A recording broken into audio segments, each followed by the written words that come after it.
1절부터 공부합니다. 레위 계통의 제사 직분으로 말미암아 온전함을 얻을 수 있었으면 백성이 그 아래에서 율법을 받았으니 어찌하여 아론의 반차를 따르지 않고 멜기세덱의 반차를 따르는 다른 한 제사장을 세울 필요가 있겠느냐. 제사 직분이 바꾸어졌은즉 율법도 반드시 바꿔지리니 이것은 한 사람도 제단 일을 받들지 않는 다른 지파에 속한 자를 가리켜 말하는 것이라. 우리 주께서는 유다로부터 나신 것이 분명하도다. 이 지파에는 모세가 제사장들에 관하여 말하는 것이 하나도 없고 멜기세덱과 같은 별다른 한 제사장이 일어난 것을 보니 더욱 분명하도다. 그는 육신에 속한 한 계명의 법을 따르지 아니하고 오직 분멸의 생명의 능력을 따라 되었으니 증언하기를 내가 영원히 멜기세덱의 반차를 따르는 제사장이라 하였도다. 전에 있던 계명은 연약하고 무익함으로 폐하고 율법은 아무것도 온전하게 못할지니라. 이에 더 좋은 소망이 생기니 이것으로 우리가 하나님께 가까이 가느니라. 성경은 이렇게 계속해서 율법과 은혜를 딱 떠올려놓고 율법을 계속해서 폭격하고 있는 그런 모양으로 진행을 하고 있죠.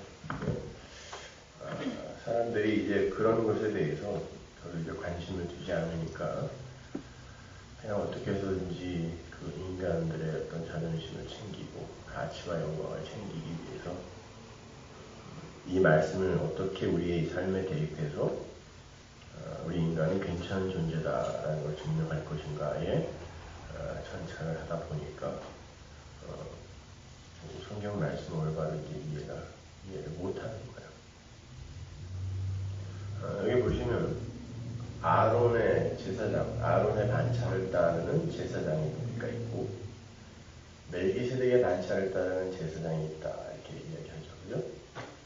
근데 아론의 반차를 따르는 이 제사장들은 사람들을 온전하게 죄에서 건질 수 없고 멜기세덱의 반차를 따르는 제사장이 진짜 제사장이라 그래요, 그죠?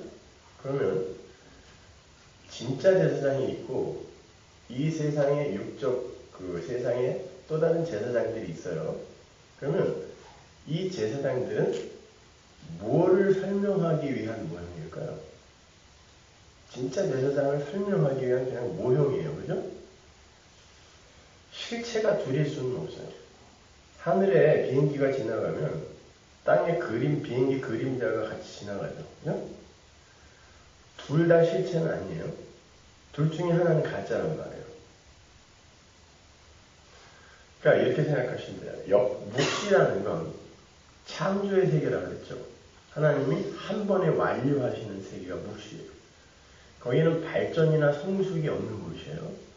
그래서 다 만들어 놓고 인간을 만든 거란 말이에요. 네?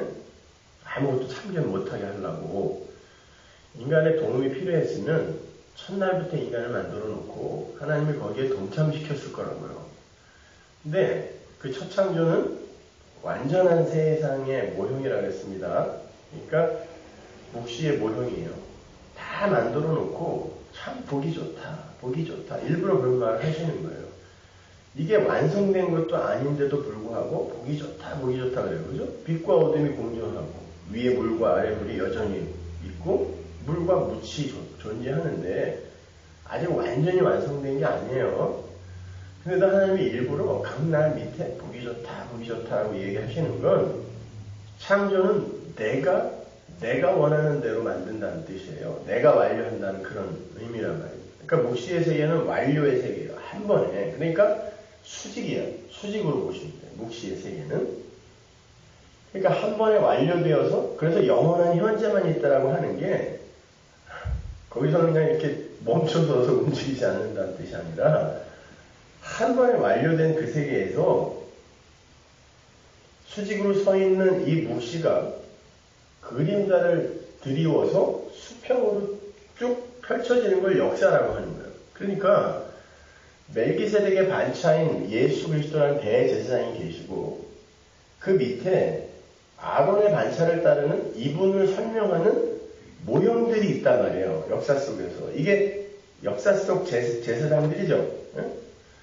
그런데 이 역사 속 제사장들에 의해서 하나님이 이렇게 율법을 주시면서 제사를 주시면서 이 역사 속에서 어떻게 하면 죄에서 벗어날 수 있는가? 이건 물론 몸만 깨끗이 한다 그러죠. 성경에서 이거는 완전한 죄 해방을 얘기하는 게 아니에요. 모형이니까. 그 제사와 율법 지킴을 통해서 죄에서 깨끗해지는 어떤 정결해지는 그러한 의식을 주심으로 말미암아 이 대제사장이 하실 일을 지금 설명하는 거란 말이에요. 그런데 진짜 실체가 왔다라는 건 이건 가짜다라는 거죠. 그죠? 이게 가짜다라는 거란 말이에요. 그러니까 이게 율법이고 이게 은혜란 말이에요. 이것이. 그러면 은혜의 실체가 왔을 때 이 모형인 율법이 폐해지는 게 맞죠? 히브리서 11장으로 가보세요. 바로 뒤에 넘어가서.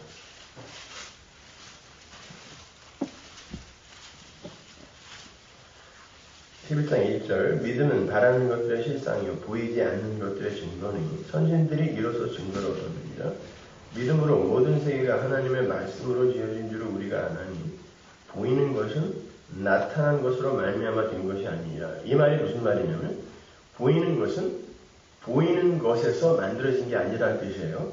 근데 인간의 이성은 선악과를 따놓고 자기의 가능성과 또 자기의 이 이성의 한계, 요 안에 갇혀있는 자들은, 왜냐면 이 밖의 거를 인정하는 건 나는 무용지물이고 이거는 완전히 나는 그냥 속수무책으로 그 보이지 않는 어떤 세계에 의해 장악이 된다는 걸 인정하는 것이기 때문에 그걸 인정하려고 하지 않아요. 그래서 이 선악과 따먹은 죄인들은 보이는 것에서 보이는 것으로 모든 걸 이해하려고 한단 말이에요. 그래서 보이는 것이 어떻게 보이지 않는 것에서 오니 보이는 것은 보이는 것에서 시작된 거야가 진화론이잖아요.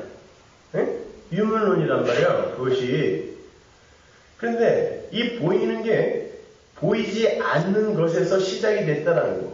이게 무슨 말이냐면 다른 곳에서는 뭐라 그러냐면 예수로 말미암아 예수로 비롯되어 예수를 위하여 창조됐다 그러죠. 만물이. 그럼 보이지 않는 게 뭐예요? 예수잖아요. 그럼 보이지 않는 예수가 이 땅에 지금 이 보이는 것으로 이렇게 창조가 됐다는 건 뭐예요? 모든 만물이 예수를 설명한다는 뜻이에요. 예? 모든 만물이 예수를 설명하고 있는데 그걸 예수로 이해하지 못하고 보이는 것으로 이해를 하려고 하다 보면 우리가 깨끗해지고 우리가 어떤 좋은 나라의 일원이 되는 데에 어떻게 보이지 않는 힘으로만 우리가 그 나라의 일원이 될 수 있니? 우리가 보이는 뭘 해야지로 자꾸 가는 거죠. 이걸 율법이라고 해요. 시내산에서 율법이 주어졌을 때 한번 보세요. 왜 시내산 꼭대기로 데리고 올라갔을까요? 하나님이 모세를 율법을 줄 때. 산 아래서 주면 안 돼? 어디서 주면 무슨 상관이에요? 모세를 산 꼭대기로 데리고 올라가서 그 밑을 구름으로 가리죠. 그러면 지금 산 위에 하나님과 예수를 모형하는 모세가 대화를 하고 있고 그리고 거기서 이 역사를 다스리는 법이 주어져요. 율법으로 이스라엘이 움직여졌으니까. 에? 구름 밑에 세상이 있는데 이걸 역사라고 해요. 근데 이 역사가 구름 위에서 일어나는 일을 포착을 못해요. 이걸 말씀이라고 해요. 묵시라고 한다고. 그러니까 못 올라오게 하는 거예요. 못 올라오게 하는 게 뭐냐면 뭘 하나님은 무슨 결벽증이 있어서가 아니라 니들은 죽었다 깨나도 이걸 못 알아먹는다는 뜻이에요. 하나님 앞에서 모든 게 없음인데 뭘 오든지 말든지 무슨 상관이야 하나님이. 아이고 더러워라. 야, 오지 마라 이거예요. 못 알아보는 거예요. 못 알아보는데 그 구름 위에서 하나님과 하나님의 아들의 창세전 언약이 일어나는 거랑 똑같은 거죠.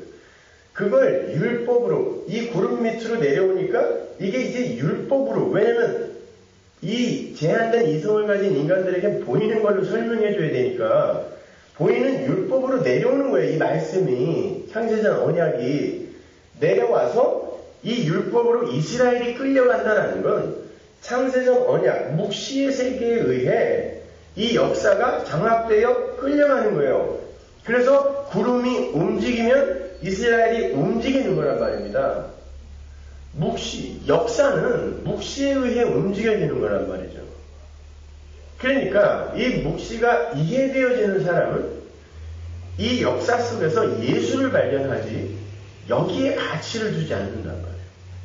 내가 얼마만큼 성숙했는가, 변화됐는가, 얼마만큼 여기 개혁이 되었는가, 이런 거가 아니라 그 속에서 예수를 발견하는 거예요. 근데 이런 것들 이해를 못해요, 사람들이. 그래서 눈과 귀가 열리지 않으면 못 알아먹는다는 뜻이에요. 어? 여러분이 이 세상에서 알고 가야 할 건 하나님과 하나님 나라, 그리고 왜 우리는 하나님의 은혜로만 구원을 받아야 하는 거에 관한 것만 알고 가면 돼요. 그러면 하나님 나라에 가면 하나님이 여러분을 그냥 바꿔주는 거예요. 새로. 바꿔주면 거기서 모든 존재가 동일한 것을 누리며 사는 거예요. 여기에서 여러분이 뭘 업적을 행하고 공로를 행하고 많이 뭘 배우고 깨닫고 가는 것만큼 그 위에서 어떤 차별 있는 삶을 사는 게 아니라 여러분은 이미 완료되어 있다니까요. 거기에 완료되어 있는 사람들이 내려와서 여기에서 또 뭘 막 해가지고 야, 이미 여기는 완료되어 있었는데 내려와서 그냥 깨빵을 치는 바람에 다시 올라갔을 때는 이런 게 아니라니까요. 영혼은 중간에 이렇게 역사를 사이에 두고 끊어지는 게 아니에요. 영혼은 지속되어 있는 거예요. 수직이라니까요. 완성되어 있는 곳에 거기에서 잠깐 다른 차원의 세계에 여러분이 이렇게 거기에 존재하면서 여기에 내려와 있는 거란 말이에요. 육에 속한 인간들이 어찌 그걸 알아먹겠습니까?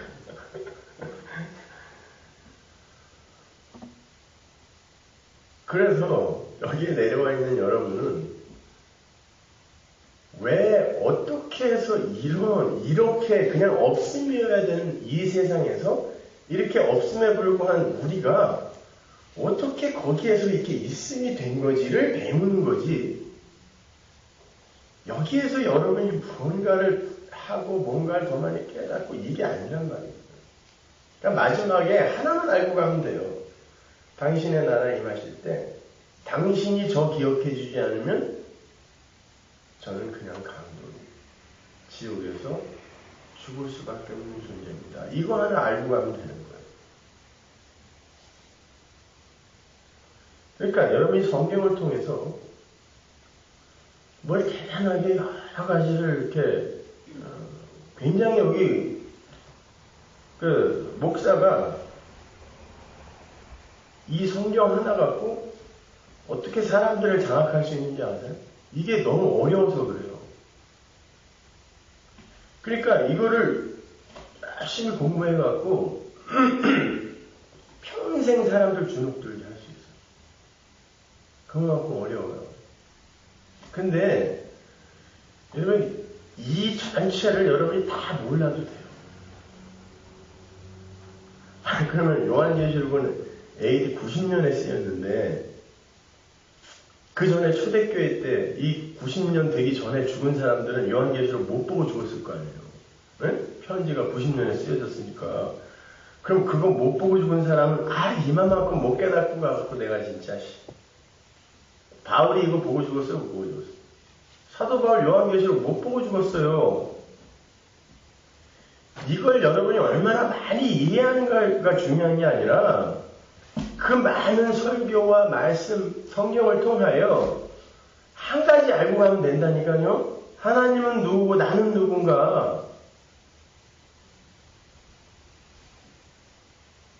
그런데 무슨 성경 지식을 갖고 이렇게 뻑이냐고요. 예? 역사는 그냥 묵신 예수를, 하나님을 설명하는 거예요. 그러면 그 설명을 눈과 귀가 열린 사람만 잘 알아먹고, 근데 고통스러워요. 왜냐면 그 눈과 귀가 열렸을 그때에는 너무 잠시지만, 뭐 늘 열려있지도 않잖아요, 또. 응? 너무 잠시지만 눈과 귀가 열렸을 때는 하늘의 사람으로 내려다보기 때문에 뭐 이런 세상이 있냐, 뭐 이런 인생이 다 있냐라고 진짜 극심한 우울증이 시달릴 수도 있어요. 진짜 살만 나세요, 여러분이 인생이? 하나님의 말씀을 갖고 인생을 내려다보고 세상을 보니까 참 살만 납니까? 행복해요? 그 자기 최면에 걸린 거예요. 뭐가 그렇게 행복해요? 그 사람은 하늘 소망 없는 사람이에요. 아니 그래도 나는 구원받았으니까 행복하죠. 그게 마귀예요. 어떻게 다른 이들이 전부 그렇게 죽은 모습으로 좀비처럼 걸어다니고 있는데 그래도 나는 구원받았으니 얼마나 행복해. 이게 진짜 구원받은 사람 맞습니까? 근데 뭐가 그렇게 행복하고 기쁘다는 거예요? 눈 뜨면 내 형제자매, 심지어 내 가족, 내 옆에 있는 가족들도 예수를 모르는 것 같은데 가슴을 쥐어뜯으면서 톡탄을 누르시지. 에휴, 그래도 나는 구원받았으니까 다행이다. 이건 인지상정으로도 허락이 안 되는 거예요.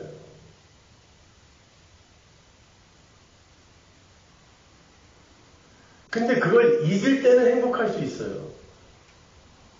거꾸로 하는 거예요.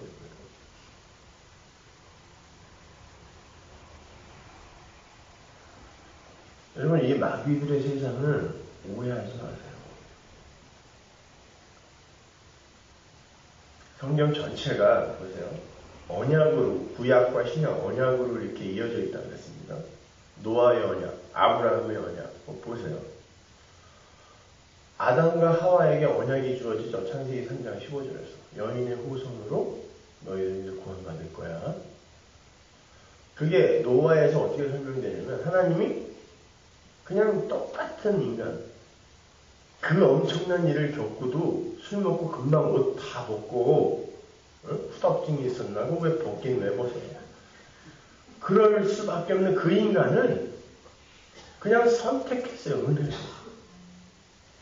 이게 온 세상 중에 노아만, 그죠? 온 세상 중에 노아를 선택하자 나머지 노아 밖의 모든 존재가 유기된 자로 그냥 결정이 나는 거예요. 그렇죠?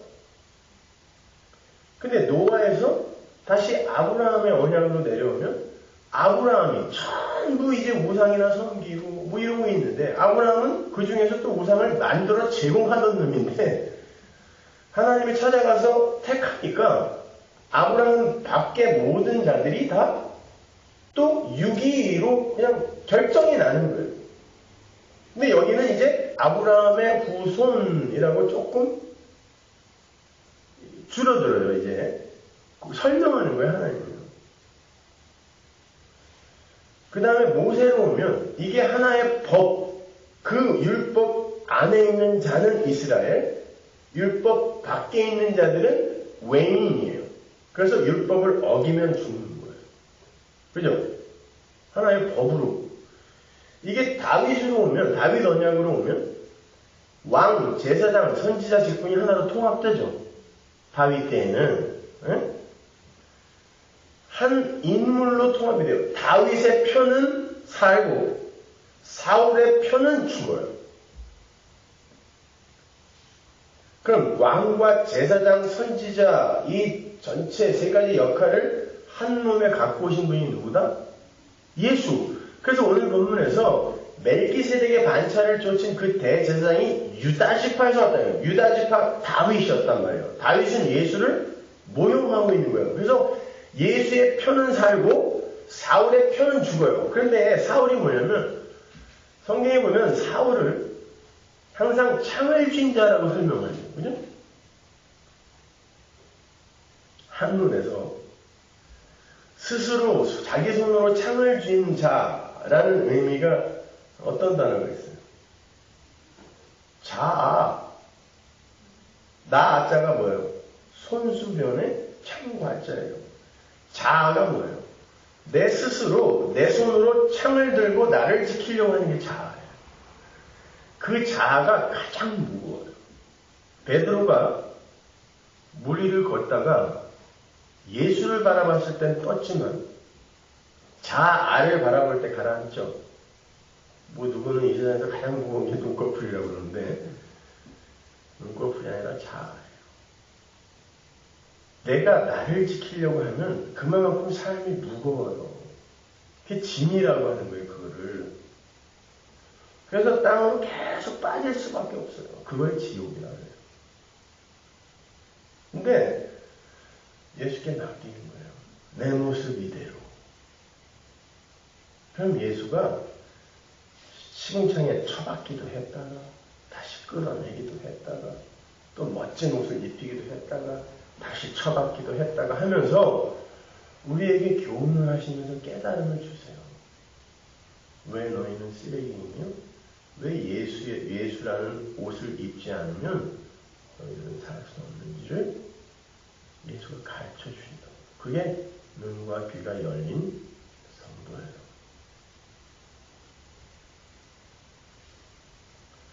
근데 오늘날은 보세요. 이 묵시 위를 못 보니까 전부 이 묵시 아래의 역사 속에서 뭔가 인간들이 눈에 보이는 걸로 자꾸 확인을 하려고 해요. 뭐 개혁하자, 변화하자, 성숙하자 이런 걸로.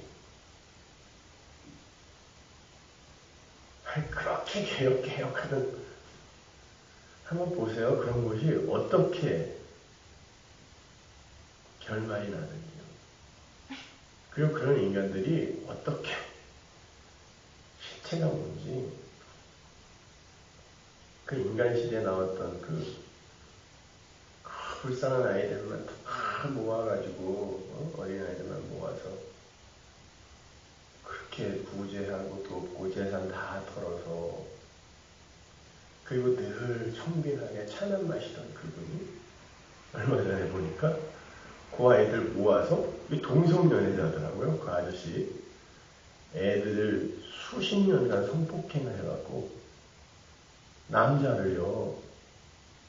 그 멋진 장로님께서 여러분 인간의 성숙이라는 게 어떤 한 면이 이렇게 부각된다 그래서 그걸 성숙이라고 사람들이 착각하는데 그 사람의 실체가 그거예요. 모든 인간이 그래요. 근데 사람들은 자기들이 안 되는 것들을 누군가가 이렇게 멋지게 해내면 그거 하나를 보고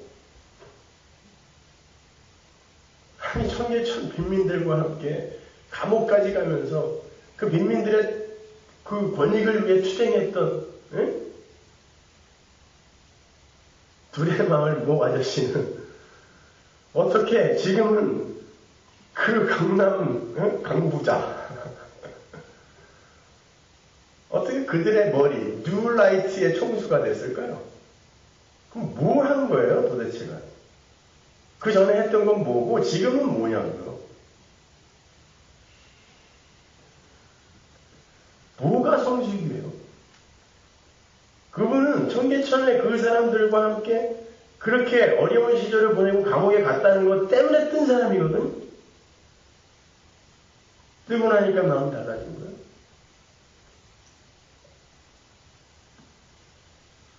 사람들이 이렇게 미련해요. 눈에 보이는 몇 가지 갖고 그냥 거기에 자기를 투영시켜서 야 인간의 자존심을 이렇게 높여줘서 참 고맙다. 그리고 그걸 존경이라는 것으로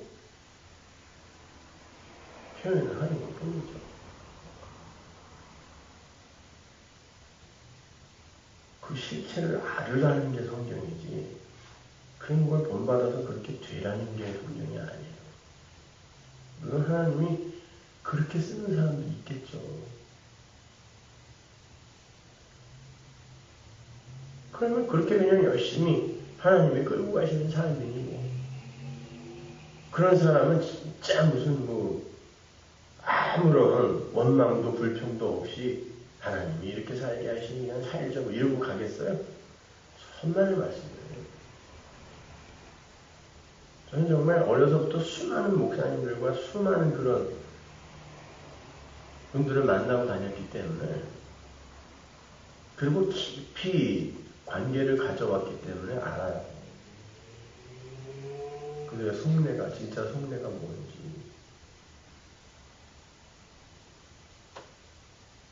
그래서 아마 이런 설교를 하기 위해서 그렇게 많은 이들에게 신망을 하게끔 만들었을지 모르겠어요.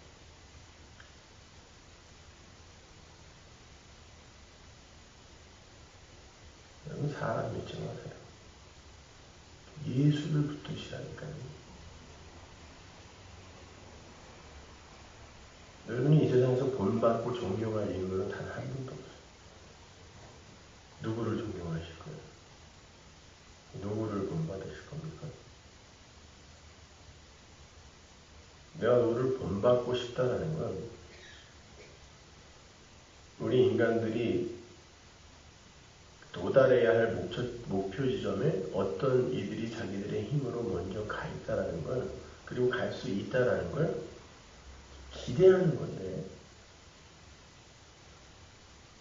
천만의 말씀이에요. 그래서 성경에 나오는 그런 수많은 인물들의 보기 싫은 면들을 하나님이 일부러 기록해 놓는 거예요. 일부러.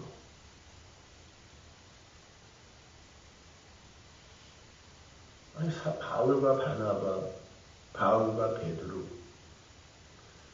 사도로 일을 하면서도 그렇게 쌈박질하고 했던 거를 하나님이 일부러 기록한 거예요. 아니, 그까짓 거 밥 먹다가 조금 일찍 일어나서 도망가면 어떻고, 쪽팔릴 수도 있는 거지 근데 그걸 사람들 앞에서 대놓고 그냥, 아니, 여러분 그거 진짜 잘하는 겁니까? 그런 것들을 자꾸 인간들의 도덕과 윤리 이런 걸 가지고 판단하지 마시란 말이에요. 그 속에서 예수를 발견하라고 하나님이 우리에게 성경을 주셨지, 언제.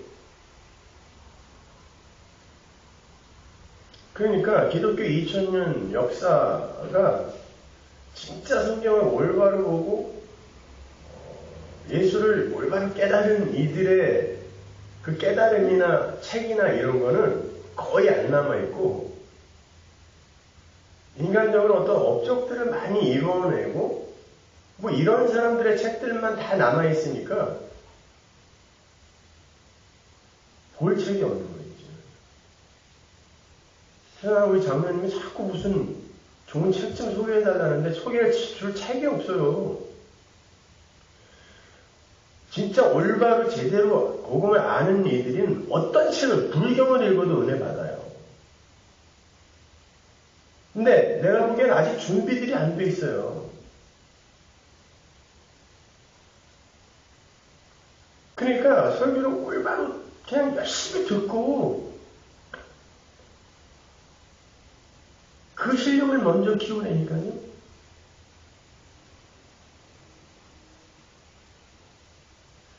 내 목회 초창기에 그 신학생 때, 그리고 전도사 때, 강도사 때, 목회 초창기에 이제 수많은 참고서들, 그리고 웨스트민스터 신학교 교수들 논문들, 이런 거 그냥 요즘도 많이 읽지만, 그때 당시에는 진짜 그런 것들을, 이 정보를 나중에 설교 원고 쓰려고 그러면 내가 꼭 필요한 것만 적은 게 이만큼씩 돼갖고 이걸 어떻게 다 이걸 여기 넣나 이랬는데, 요즘은 무엇을 봐도 어디서 한 줄을 꺼낼 데가 없어요.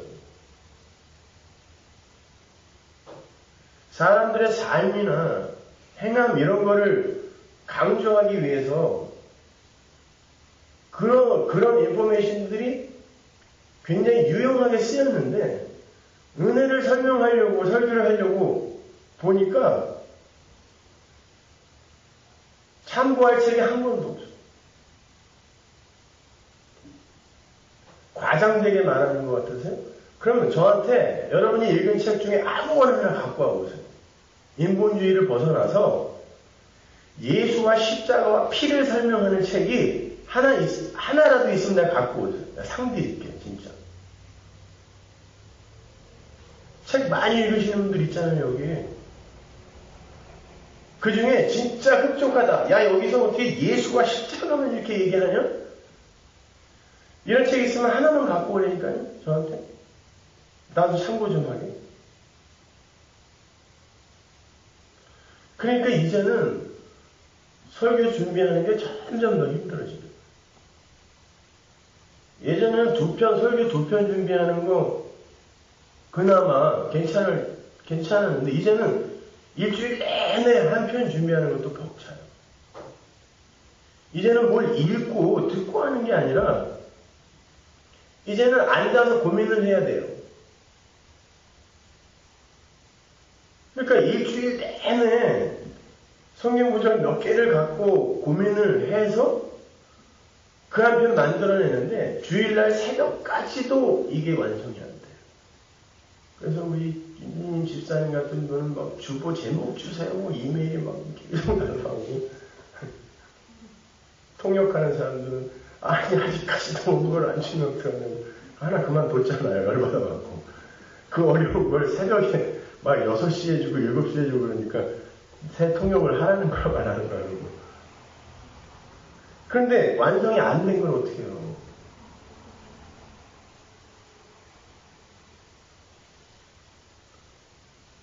여러분 그 대학 교수들이나 이런 사람들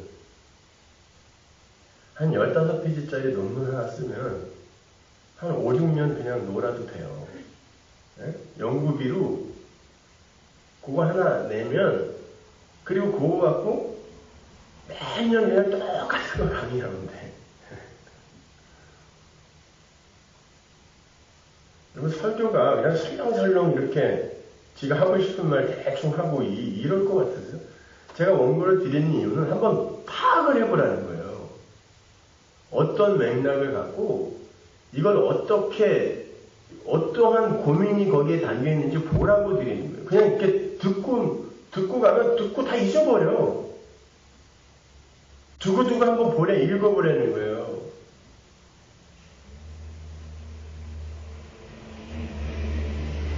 그런데 저뿐만이 아니라 여러분이 하나님의 말씀 앞에서 그렇게 고민하셔야 돼요. 우리 교인 중에 어떤 분이 매일 큐티를 이렇게 써서 블로그에 올리시는 분이 있는데 나 그분 굉장히 존경해요. 일단 성경을 보는 눈이 딱 쓰니까 그 전에 큐티와 요즘 큐티가 완전히 달라졌어.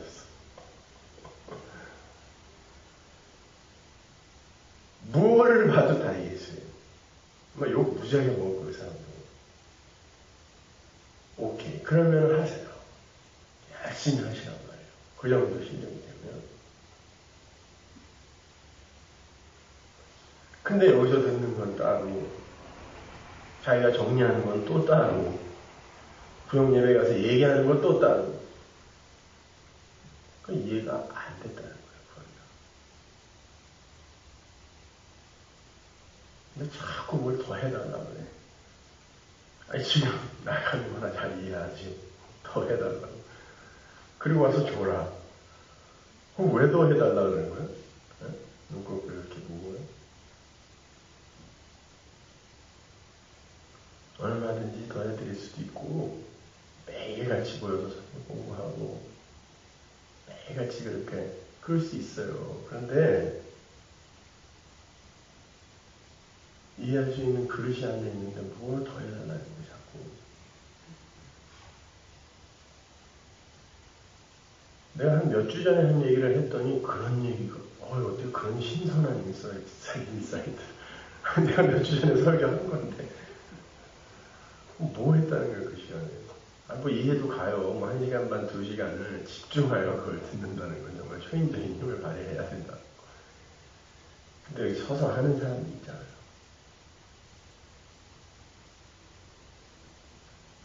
난 요즘 그 가수들 이렇게 프로그램을 가끔 이렇게 보면 어떻게 아무 자리에서나 이렇게 노래를 시켜도 그렇게 노래들을 잘하지. 요즘은 노래 잘하는 사람이 너무 많아져갖고 뭐 그런 거 들으면 저도 막 요즘 이렇게.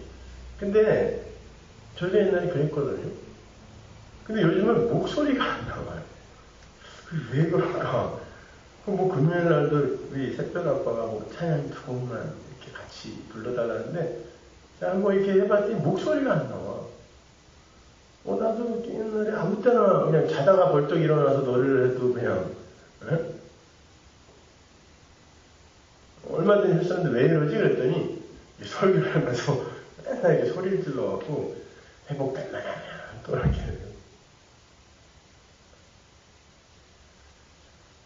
그럼에도 불구하고 여러분 설교를 하면서 자꾸 목청이 높아지는 건 안타까워서 그런 거예요. 안타까워서. 그리고 저희 아버님, 어머님을 비롯해서 한국에 있는 우리 일가 친척들이 그걸 다 보고 있어요. 그 사람들은 살려야 될 거 아니에요. 적어도 제가 우리 사랑하는 부모님한테는 헛소리 하면 안 되잖아요. 그리고 제발 좀 알아들으라고. 그리고 이 자리에 이렇게 요즘 누가 1시간이나 2시간짜리 설교를 들으러 이렇게 앉아있어요. 그래서 너무 감사하고 기특하고 해서. 그런데 와갖고 엉뚱한 것만 이해하고 가면 안 되니까 제발 요즘에 몇 명은 안 되겠지만 하나님의 백성들은 알고 가라고. 목소리가 높아지는 거죠. 외치는 거란 말이에요. 여러분 정말 깊은 사색과 고민과 열심히 여러분에게 필요해요.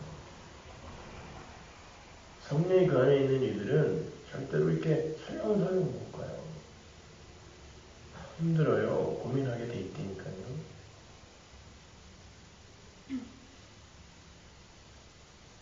그러니까 엉뚱한 거에 자꾸 시간 보내지 마시고 많이 생각하세요. 삶에 대해서, 또 인간에 대해서, 또 내세에 대해서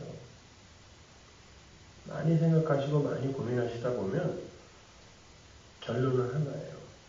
예수 믿어야지. 이거 하나. 예수 믿어야지. 에이, 부모 자식도 다 상관없어. 예수 믿어야지. 안 그래요? 그렇게 믿고 키워놨더니 다 어떻게 됩니까? 예수 믿는 거예요, 여러분. 그래서 때때로 그냥 나는 그 이슬람 순례자들이나 이런 사람들 참 부러운데 나도 꼭 한번 할 거예요, 언젠가. 그 사람들만 한 40일, 2달 이렇게 순례를 떠나죠. 무조건 걸어요. 아무것도 듣지 않고 아무것도 읽지 않고 아무 말도 하지 않고 생각만 하면서 무조건 걷는 거예요. 그러니까 올레길이나 둘레길 이런 데는 한국 가시면 딴 데 가지 말고 가라오케 이런 데 가지 말고 그런 데를 걸으세요. 그러다 보면 진짜 많은 게 보여요. 그리고 내가 말을 안 하잖아요. 내 안에서 내 스스로에게 말을 하게 돼요. 내가 말이 많다는 건 내 안에서 나와 이야기를 안 한다는 증거예요. 내 안에 있는 나와 이야기하시라니까. 근데 이걸 자꾸 무시하고 그러다 보면 큰일 나는 거예요. 내 안에 있는 나와 이야기하시라니까요.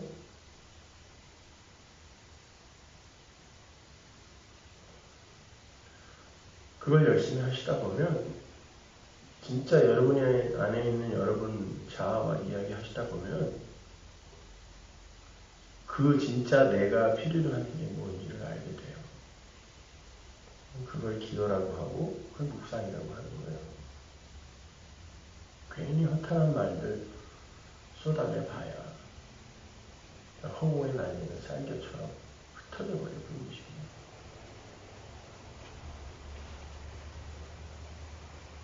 아무튼 오늘 말씀에 있는 것처럼 이 역사는 그냥 그저 보이지 않는 예수만을 그려낼 뿐이다라는 거 잊지 마시고. 그래서 이렇게 히브리 기자가 그냥 계속 반복해서 야, 이 세상 제사장 아니야. 이 세상 율법 아니야. 이 세상의 그 희윤자 그것도 아무것도 아니야. 멜기세덱의 반찬 대제사장 예수야. 예수의 피야. 제물의 피 아니야. 예수님의 지성소 연 거야. 지성소는 하늘 보호자야. 이렇게 모형과 실체를 계속 비교하면서 이야기해주는 그 이유를 한번 곰곰이 생각해보세요. 그리고 성경을 다시 한번 읽어보시라니까요. 어떻게 달리고 있는지 기도하겠습니다. 하나님의 은혜를 감사합니다. 우리 하나님, 이 역사 속에서 하나님이 눈과 귀를 열어주지 않는데 어떻게 예수를 발견합니까? 그게 당연한 겁니다. 그럼에도 불구하고 묵시를 이해한 자의 그 마음이 참 안타까운 것은 그 길만이 살 길인데 그 길만이 영생의 길이고 구원의 길인데 그들이 사망의 나락으로 떨어져 가고 있는 게 안타까워서 그렇습니다. 아버지 하나님, 정말 하나님의 백성들이 그 눈과 귀가 열려서 그 하늘의 묵시를 이해하고 이 세상에서 자아에서 벗어나 하나님께서 나를 지켜주시는 그 자유에 그 하나님의 나라를 누리고 만끽할 수 있도록 아버지 은혜를 부어 주옵소서. 예수님의 이름으로 기도합니다.